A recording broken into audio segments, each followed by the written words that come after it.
The 2024 Summer Olympic Games are all wrapped up in tennis, and it was Novak Djokovic that claimed this year's Olympic gold medal. What's up, everybody? It's John Eric Paul here to do a little recap of this year's Olympic Games in men's tennis. In this video, we're going to feature the good, the bad, and the ugly. And as always, whenever we do these videos, we get started with the good. And let's talk about the medalists here in the Olympic Games. They are going to be the good today. Let's get started first by talking about Novak Djokovic. I mean, guys, I did a big video on this yesterday. Novak Djokovic, this was the last thing missing for him, was to claim this Olympic gold medal. He's done everything else there is in tennis. He finally does it now. We saw the emotions coming out of him.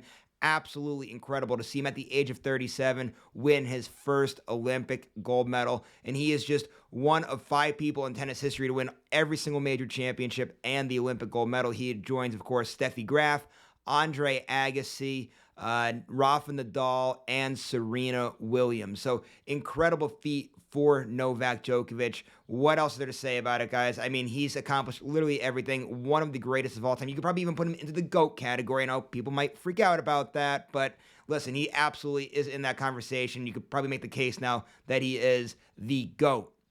Now, want to talk quickly about the silver medalist, Carlos Alcaraz. Great showing, great tournament.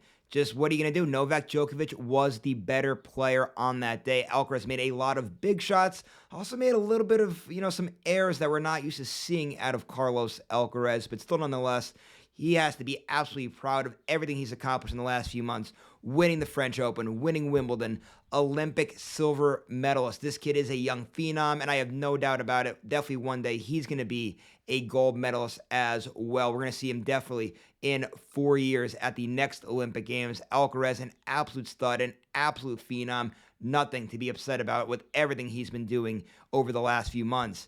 And now, guys, real quick, want to talk about the bronze medalist, Lorenzo Musetti, playing great the last few months, guys. He had a very good showing at Wimbledon, making it all the way to the semifinals there, losing to Novak Djokovic there. And then this one here, guys, another good showing in this tournament, too, beating Alexander Zverev, one of the favorites, a clay court specialist, beating him in the quarterfinals to get to the semifinals where he loses to Novak Djokovic again, but then makes things right in the bronze medal match, bringing back the bronze medal to his home country of Italy. So congratulations to him on what's been a great few months here. Now, guys, let's move along to the bad. I have 2 people in this category.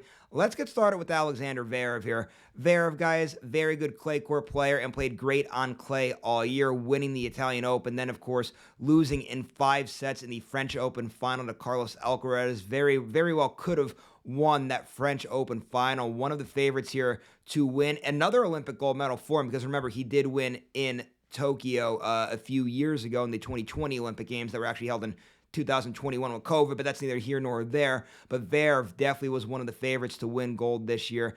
Fails to even get a medal here, losing in the quarterfinals. Now, again, Musetti's been playing great as of late, but still you would have had to think Zverev would have been the favorite in that matchup. Missed opportunity here for Zverev. And then one other guy in this category, somebody else who's left a lot of meat on the bones in this tournament here, is Casper Ruud. You guys know Ruud, great on the clay courts. He made 2 French Open finals. This year made the semifinals. Definitely was a guy that had a great opportunity to bring back a medal to his home country of Norway. And he was in a matchup in the quarterfinals against Felix Auger-Aliassime that you would have figured would have favored Ruud, but Ruud gets upset in the quarterfinals, does not get a medal in this year's Olympic Games.